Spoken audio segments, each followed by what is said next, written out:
Diyorlar ki vampirler en iyi kanıtlanmış batıl inançlardır. Hayal olmadıklarını gösteren çok net kanıtlar var. Osmanlı'da bunlarla ilgili fetvalar var. Vatikan'da vesairelerde rapor olarak geçen şeyler. Bütün köy ahalisinin kanlarını emmek suretiyle öldürdü. Resmi kayıtlara geçmiş bir örnek. İşin garip tarafı bu orijinal sözün aynı zamanda İncil'de geçmesi. Avlanmak için de yeni doğmuş çocuklar ve hamile kadınları arar. Biz buna sadece hani mitoloji ya da anlatı, eylem diye geçiyoruz ama çok detaylı anlatılmış. Bizden çok da farklı olmadıklarını biz görüyoruz. Avrupa'ya mal ediliyor vampirler, vampir inancı. Keltlerden sonra bunları inanç haline getiren aslında Türkler. Der ki 2 tane burada vampir var, insanlara saldırıyor vesaire falan. Daha sonra da bunların 2 tane yeniçeri olduğu söyleniyor. Delil nerede, kanıt nerede, bilim işte tarih vesaire aslında gözümüzün önünde. Belli şeyleri görmek istersek.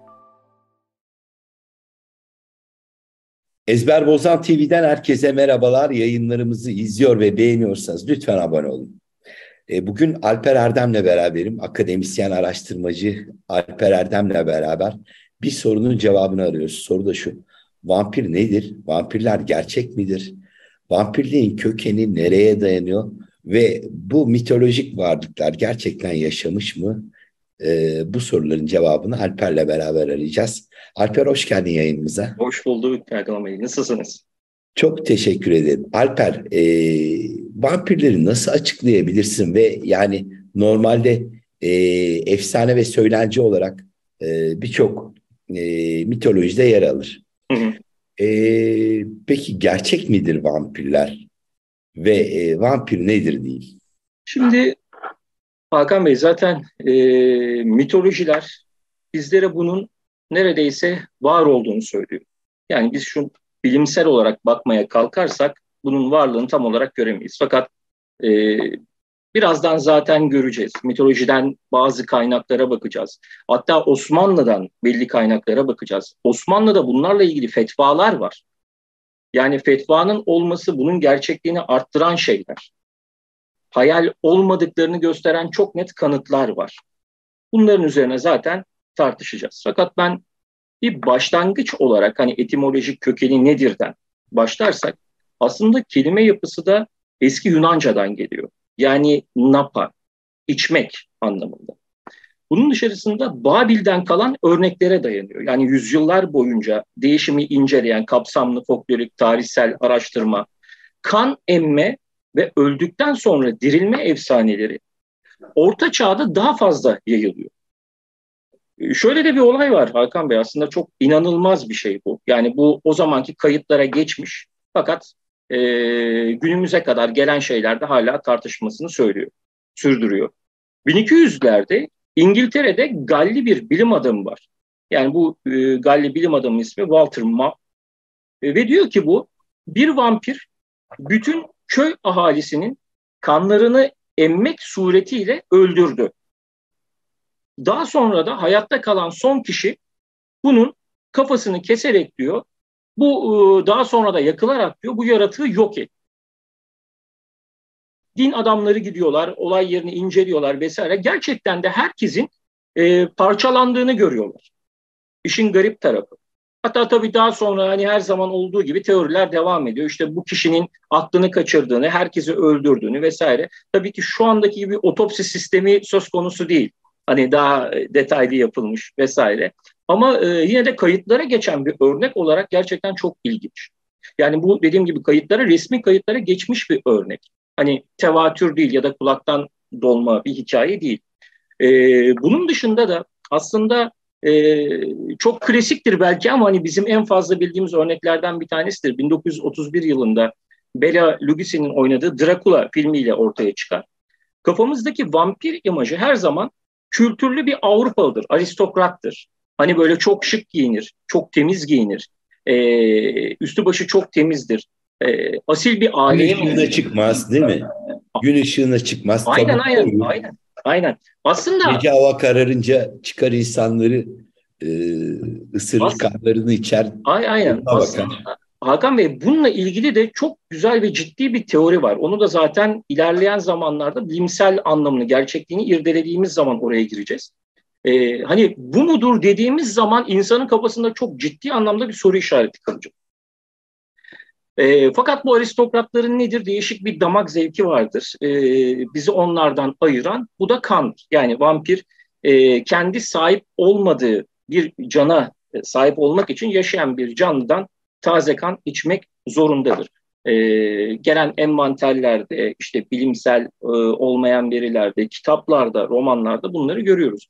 Fakat şöyle bir şey var. Son yıllarda belki sizin de dikkatinizi çekmiştir. Özellikle Amerika'da vampirlerle ilgili çok ciddi bir araştırma yapılmak. Hatta bununla ilgili şöyle bir durum da var. Soğuk Savaş dönemini Hakan Hocam hatırlıyorsunuzdur. Hani Amerika ile Rusya arasında çok gizli böyle araştırmalar yapılıyordu. Hatta işte biyonik asker, mutant asker projeleri vesaire, işte benzer mutantvari yaratıklar yapılması, birbirleri üstüne göndermesi gibi. Buna benzer durumlar da söz konusu. Yine yapılan araştırmalarda. Fakat özellikle New Orleans, Voodoo'nun da çok fazla yaygın olduğu, büyünün yaygın olduğu biri olarak Avrupalı gibi gözükmekte. Çünkü Avrupa'dan gelen aristokratların yaşadığı bir yer ve Anna Rice'ın çok sevdiğim bir romanı vardır. Vampirlerle alakalı şöyle göstereyim. Victoria diye başlar. Onun dışarısında Pandora vardır ve herkesin çok iyi bildiği Vampirle Görüşme vardır. Brad Pitt'le Tom Cruise'un oynadığı. Burada da aslında oradaki konuşmalara çok dikkat ederseniz bir gerçekliği anlatır. Aslında vampir efsanesinin bir girişidir de. Nedir, ne değildir, nasıl olur, günümüze kadar nasıl gelmiştir diye. Onun dışarısında bizim modern vampir görüşümüzün diğer bir unsuru. Yani vampirlerin kötü ruhlarının ve hortlaklardan ayıran unsurunu oluşturuyor. Yine vampirler erkek olarak da cazibeli fakat bayan olarak da ayrı bir cazibeye sahip. Yunan mitolojisinde de bunlara zaten lama ya da lem deniyor. Zeus'un istemediği... Farklı kültürlerde vampir inancı var değil mi? Tabii. Farklı kültürlerde çok değişik. İşin garip tarafı Hakan Bey zaten şöyle bir şey var. Birbirine çok benzemesi. İşte insanın aklına o zaman acaba mı deniyor? Hani bu şeye benziyor. Bizdeki öcü inancı vardır ya, çocuklar yaramazlık yaptığı zaman denir ki işte seni öcüye vereceğim. Ondan sonra işte bu nedir? Farklı kültürlerde, farklı durumlarda farklı varlıklar olarak geçer. Fakat vampiri anlatırken, tanımlarken farklı kültürlerde çok benzeri unsurlar var. Bunun dışarısında da asıl ilginç olan tarafı az önce benzettiğim Dracula filminde geçen bir söz, kan yaşamdır denmesi. Ve işin garip tarafı bu orijinal sözün aynı zamanda İncil'de geçmesi. Kan yaşamdır, yaşam kandır diye. İncil'de de bunun geçmesi. Yani ölmek gerçekten ölü olmak değil, gerçekten görkemli bir şey olmalı onlara göre. Eski zamanlarda çünkü ölümü, yaşamı ve kanın önemini anlatan bir söz. Vampirin çok eski çağlara dayanan gizemini ve aynı şekilde açıklayan bir söz.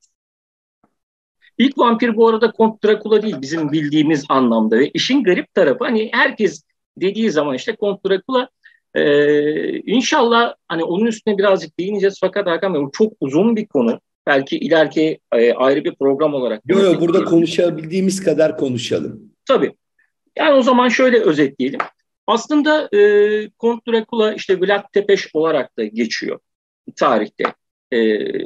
İşte 2. Mehmet bizim bildiğimiz Fatih Sultan Mehmet'le beraber Edirne Sarayı'nda şöyle bir şey var Osmanlı'da.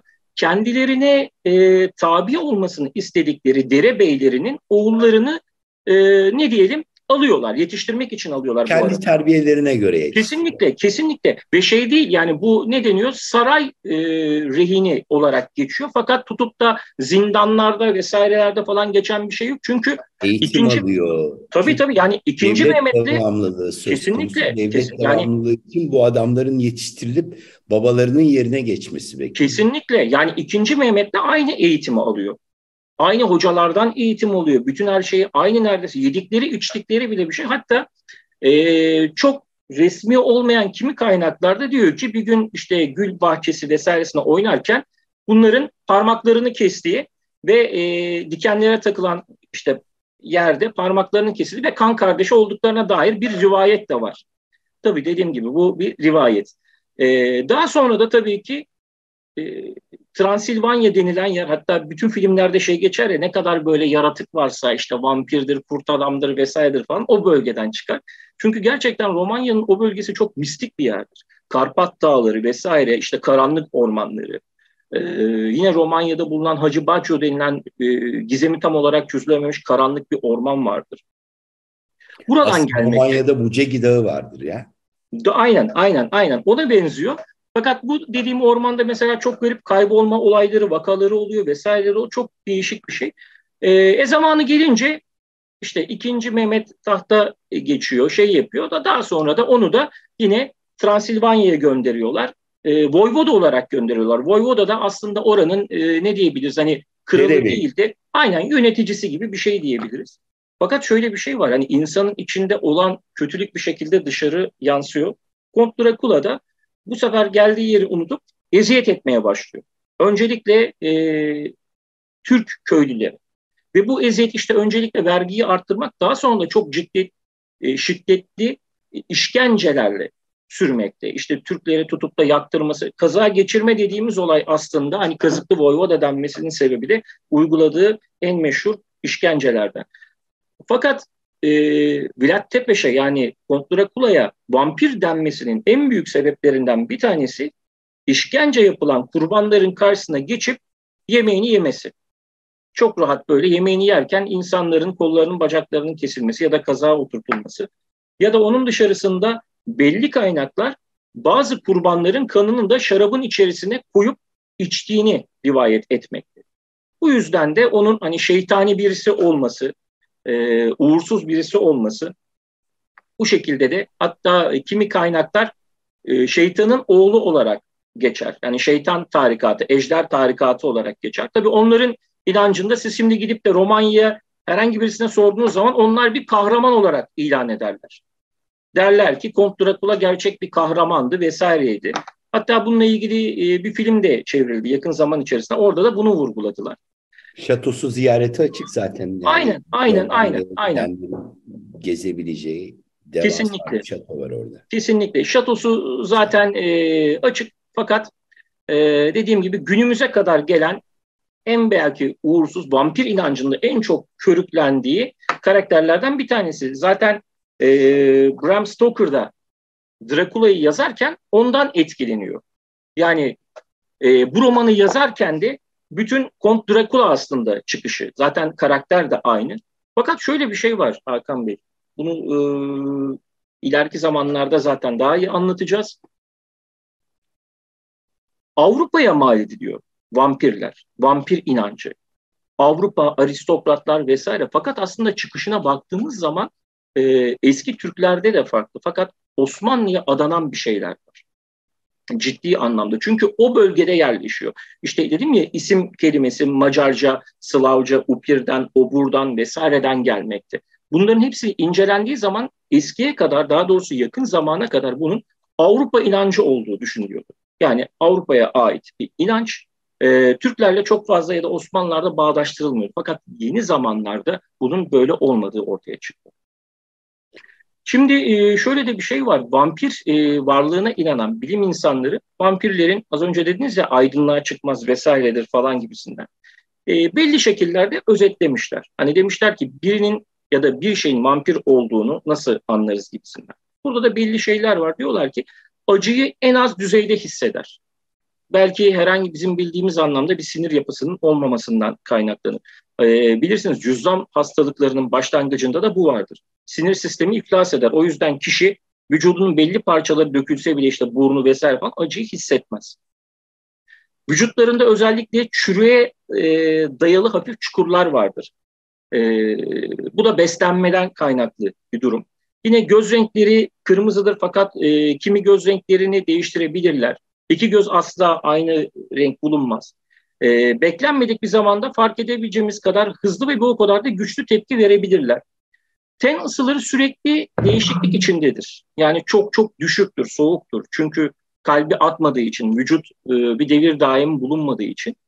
E, Belli yerlerde gün ışığından etkilenmedikleri farz edilir. Fakat bütün eski efsanelere baktığımızda da gün ışığa çıkmaları lanetlenmiştir. Yani ya bağlı bulundukları dinden ya da mitolojik kökenlerden dolayı bunlar lanetlenmiştir.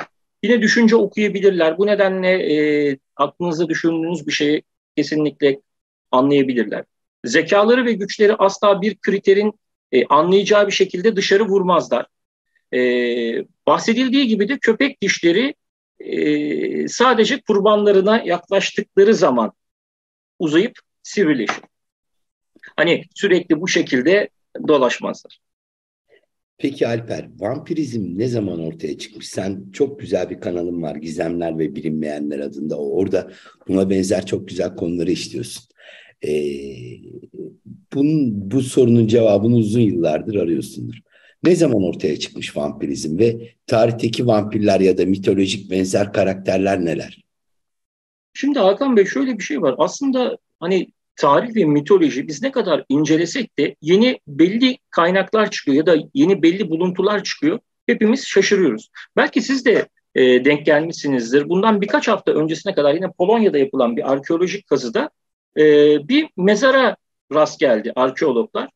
Ve baktıkları zaman da boynuna bir tane orak geçirilmiş şekilde gömüldüğünü bunu fark ettiler. Hiç denk geldi mi gazetelerde ya da internette falan şey.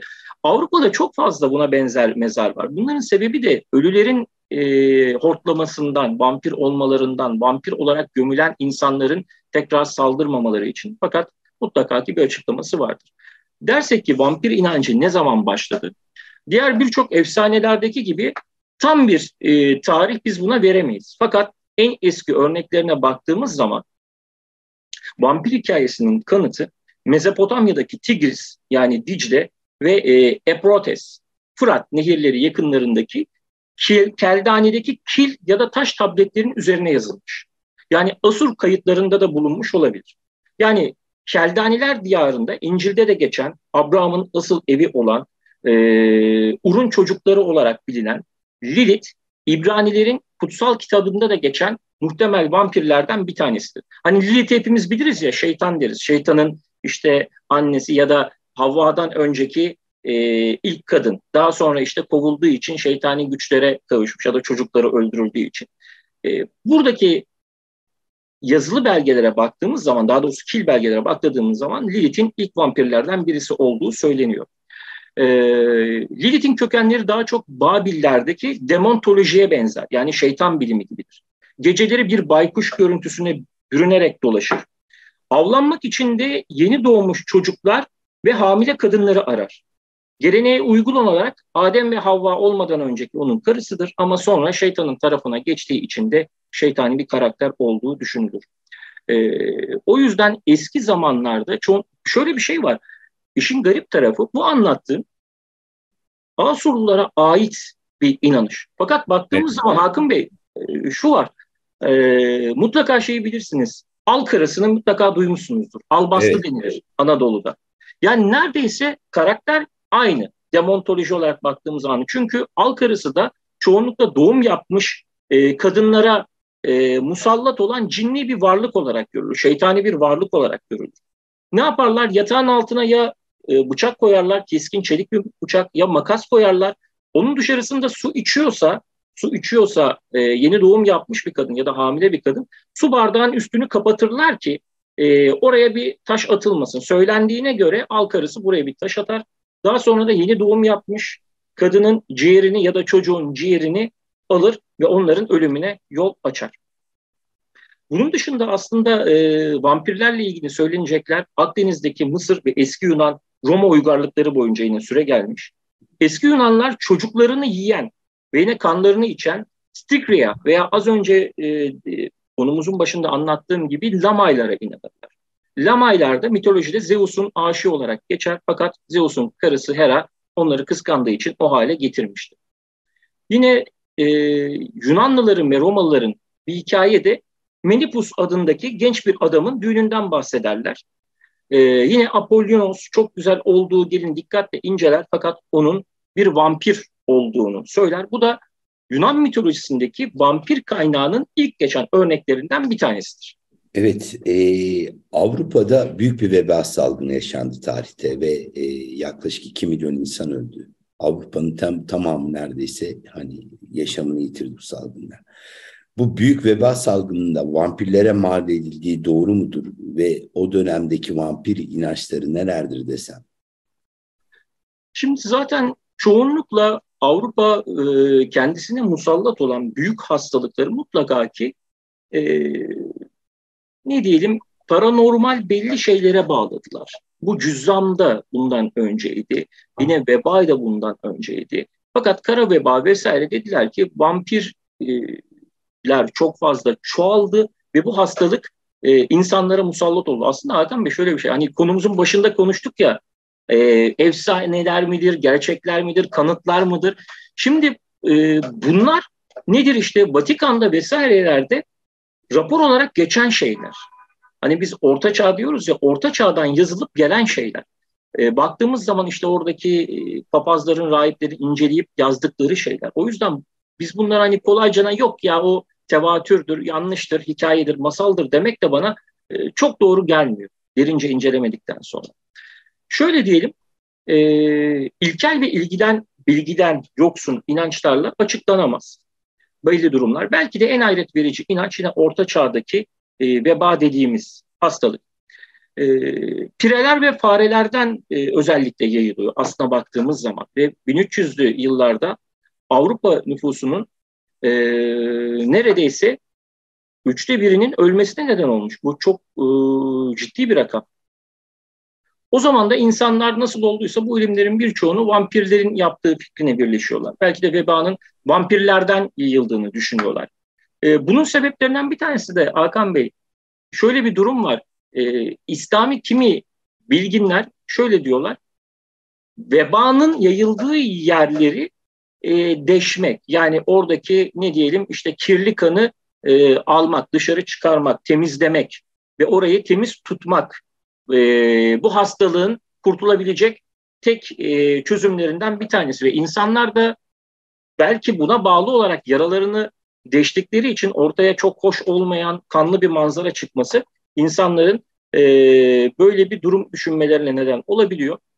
Bir diğer şekilde yine ölü düşmanın vampire dönüşmüş hale getirip insanları öldürmüş olabileceği ölme üzerine, ritüelleri üzerine. Yine Orta Çağ'da bu döneme bakıldığı zaman çok fazla mezarlar kazılmış. Ve burada da demişler ki işte bu insan vampirdir. Bundan şüpheleniyoruz. Ve ölen insanlar özellikle yeni öldüyse inanılmaz derecede cesetlerine işkenceler yapılmış artık. Ölü dediğimiz zaman neler neler. Yani kalplerine kazık çakılması, işte oyuklar açılması, sıcak su dökülmesi, yakılması, uzuvlarının kesilip parçalanması vesaire gibi inanılmaz şeyler yapılmış. Vampirlerin mezarlarını belirmek için de bir takım metotlar kullanılıyor. Yani bazen bir bakireyi çıplak olarak bir atın üzerine oturtuyorlar. Yine mezarlığın içerisinde dolaştırıyorlar. Bütün mezarların üzerlerinde. Eğer ki bir at bir mezara yaklaşmazsa, korkarsa diyorlar ki tamam, bu atın yaklaşmadığı mezarın içerisinde vampir yok. Ve açıp daha sonra az önce anlattığım işlere maruz bırakarak bundan kurtulduklarını ne diyelim zannediyorlar. Fakat en saçma vampir inançları yine vampirleri öldürmek ve vampirizmi durmak için kullanılan metotları kapsıyor. Şunu hatırlamak önemli. E, Bugün bize bu denli saçma gelen inançlar nasıl bir cehaletin hüküm sürdüğünü, yani bir çağdaki insanların umutsuz bir şekilde batıl inançları da etkisiyle bunlara nasıl tutunduklarını gösteriyor. Hani biz şu anda konuştuk ya başında, gerçek midir, efsane midir? O zamanki insanların kesin bir inanış yapısı vardı. Yani çok rasyonel düşünemiyorlardı. Var mıdır, yok mudur gibi. Sen var mı? Evet, var diye. Ve sadece bu bahsettiğimiz mezarlıktaki ölüler değil. Hani kimisinde belli hastalıklar varsa birazdan onu da zaten bakacağız. Onun üzerinden de geçeceğiz. Bu insanlar da vampir sayılarak öldürülmüş. Bu noktada eski dönemlerde insanlar vampirleri yok etmek için büyük çaba sarf etmişler anladığımız kadarıyla. Ne gibi metotları varmış? Hani benim bildiğim gümüş kazık. Hani böyle kalbine çakarlar vampiri. Evet. Bu benim yaptığım bir replika kütüphanemde duruyor öylesine. Tabii ki gümüş kazıklar en fazla kullanılan yöntemlerden bir tanesi. Fakat en fazla onun dışarısında en fazla bilinen ve kullanılan yöntemlerden bir tanesi de yine normal bir kazık. Bunun ucunun çok sivri olması gerekiyor. Kalbin üstüne tam denk gelmesi gerekiyor. Kalbi gelecek şekilde geçmesi gerekiyor. Yani inanılmaz ve Hakan Bey çok detaylı anlatılmış bunu. İşin garip tarafı bu. Yani biz buna sadece hani mitoloji ya da anlatı, eylem diye geçiyoruz ama çok detaylı anlatılmış. Ee, Bazı kültürlerde mesela İngiltere'yi kapsayan bazı kültürlerde intihar eden kişilerin vampir olarak dönüşmesine engel olmak için dört yolun kesiştiği yerlerde yani aslında bir haç işareti olan yerin tam ortasına gömülür. Çok ilginç değil mi? Yine birçok insan vampirleri yok etmek için kendine has değişik yöntemleri vardı. Bazı İskandinav mitlerinde kül ağacından yapılmış ve Hakan Bey mesela kimisi çam ağacı diyor, kimisi diyor ki farklı ağaçlardan yapılan kazıkların daha fazla etkisi oluyor. Kalbe çakılan kazıkların. İşte Slavlarda göğsüne saplanan kazığın kül ağacından yapılması gerekiyor. Kimi yerlerde cadı ağacı deniyor. Bunun dışarısındaki kazığın ucuna sizin dediğiniz gibi gümüş çok pahalı bir materyal olduğu için sadece kaplanan bir kısım olabiliyor. Yani sivri olan kısmı gümüşten bir bıçak ucu gibi bir uç yapıp öyle saplayabiliyor. Bunun dışarısında kafalarının kesilmesi mutlaka tavsiye ediliyor yazan eski kaynaklarda. Ve yakılıyorlar, mutlaka yakılıyorlar. Bunun dışarısında inanılmaz derecede örnekler de var. Mesela Silezya'da az önce belirttiğim gibi meşe ağacı.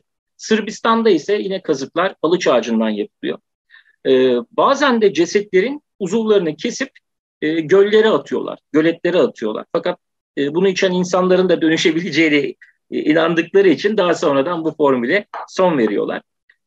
Yine dediğim gibi bütün bunlar aslında bir mitin, bir efsanenin gerçekliğine dair bize ipucu vermekle beraber o zamanki insanların cehaletiyle de alakalı büyük bir ipucu veriyor. Üstad, Ortaçağ Avrupa'sında kilise nasıl yaklaşmış vampirliğe? Şimdi Hakan Hocam şöyle bir şey var. Kilise dediğimiz şey özellikle hani biliyorsunuz Hristiyanlar, işte Katolikler ve Ortodokslar olarak ikiye ayrılmakta. E, Fakat özellikle Vatikan kısmına bakıldığı zaman vampirleri gerçek anlamda, büyük harfle söyleyeyim, gerçek anlamda gerçek görebilme gibi belli örnekleri var. Bunlar dediğim gibi raporlar vesaireler. Yine vampirlerin varlığını onaylamış ve bir inanca bağlı olmayan mitlerden alıp vampir kavramını şeytanın yaratıklarından biri olarak görmüşler. Yani diyor ki evet bu vampirler gerçektir, bunlar şeytanın bir yaratığıdır. Yani aynı bizim gördüğümüz İslam inancında olan işte cinlerdeki gibi, ifritlerdeki gibi ya da Hristiyan demontolojisinde olan demonlar gibi, işte gölge yaratıkları gibi diyor ki vampir de şeytanın yaratıklarından bir tanesidir ve o yüzden gerçektir nokta. Dediği zaman zaten onlarda kesinsiz bir inanç söz konusu. Yine vampir açıkça kötülüğün ve dinsizliğin bir parçası olsa bile ölümden sonra hayat, bedenin dirilişi ve maddesel değişim. Yani aslında ekmekle şarabın İsa peygamberin etiyle kanına dönüşmesi gibi Hristiyanlık öğretilerini destekleyen bir inanılırlığa sahip. Aslında baktığınız zaman bunu aynı zamanda da kullanıyorlar. Yani diyorlar ki böyle bir şey var ve evet baktığınız zaman bizim inancımızda da bir dönüşümü bu sembolize ediyor. Bir taraftan şeytani bir varlık olarak bunu itiyorlar, diğer taraftan da bunun şeytaniliğinden ziyade kullanıyorlar. Yine ekmek ve şarap İsa'nın son yemeğine dair bir kavram. Hristiyan inancında İsa'nın kanı ve bedenini paylaştığının bir simgesi. Yine bununla beraber bu inanış İsa'nın kanını içen insanlar kendi kanlarını içen şeytanlar yani vampirlere karşı daha güçlü oldukları söyleniyor. Fakat bu durumda da değişik bir şey söz konusu. Bu da 1489 yılında dönüm noktası olan Malleus Maleficarium isimli bir kitap var. Yani aslında bakın Türkçe'ye çevirdiğimiz zaman cadı çekici olarak bu çevriliyor. Yani cadılar, şeytani varlıklar, bunları tanımlayan, bunlarla nasıl baş edilmesini gerektiğini gösteren bir el kitabı gibi. Bununla ilgili detaylı Engizisyon mahkemelerin başındaki hakimler bunu kullandıkları gibi pek çok kasabadaki insanlar da bunu kullanarak bazı insanlar cadı mı vampir mi bu şekilde anlayıp o insanlara işkence edip öldürmüşler maalesef. Peki Alper, vampirleri bu denli gerçek kılan şey nedir? Bizden çok da farklı olmadıklarını biz görüyoruz. Yani inançsal bir doktrine bağlı kalmadan, ne diyelim herhangi bir inanca bağlı kalmadan, yani sadece mitolojiksel verilere de bağlı kalmadan şunu düşünebiliyoruz. Ya böyle bir şey olabilir mi dediğimiz anda nedir işte? Ya bir insan öldüğü zaman kanı çekilir. İşte kanı sürekli alırsa tazelenen bir kan işte ne kadar olsa da bizim gözümüzde de bir yaşam kaynağı. Bunun sürekli devam etmesi halinde bir insan ya da bir varlık yaşayabilir mi gibisinden kafamızdaki soruların cevabıdır aslında. Hani tam net olmasa bile köşede bizi kendine gösteren, aynı zamanda hani el sallayan bir gerçeklik gibi düşünebiliriz. O yüzden de en çok sorulan şeylerden bir tanesi. Hani diyorlar gerçek midir değil midir? Evet ya da hayır. Hani bir şeyin olduğunu bilirsiniz ama tam olarak evet diyemezsiniz ama hayır da diyemezsiniz. Bu ona benziyor. Fakat şöyle bir şey var. Kilise yine Orta Çağ'a baktığımız zaman filozoflar e, yine felsefe sözlüğü eserinde diyorlar ki vampirler en iyi kanıtlanmış batıl inançlardır. Ve bu vampir inancını gerçekliğe sokanlar da insanlardır, kilisedir. Fakat kilisede yine aynı şekilde bunların gerçek olduğunu ve şeytanın bir sureti olduğunu bize söylüyor.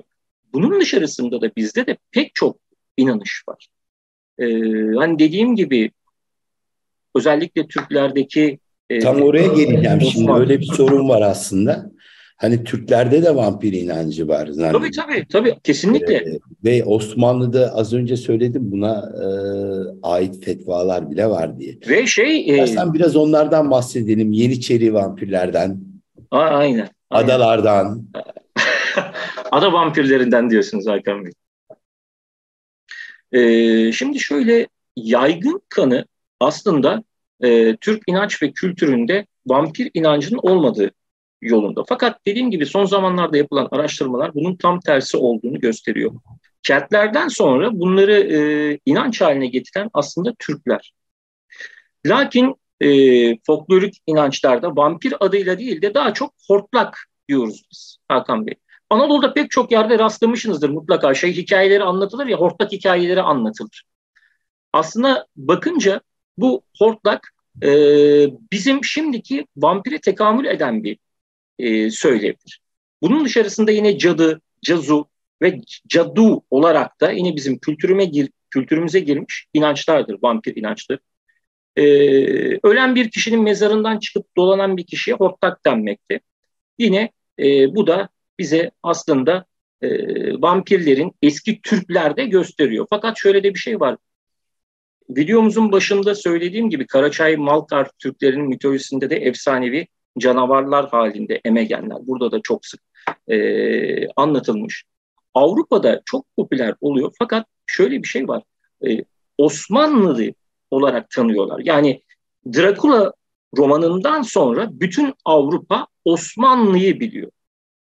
Dracula işte Türklerle savaşmış vesaire, Kont Dracula.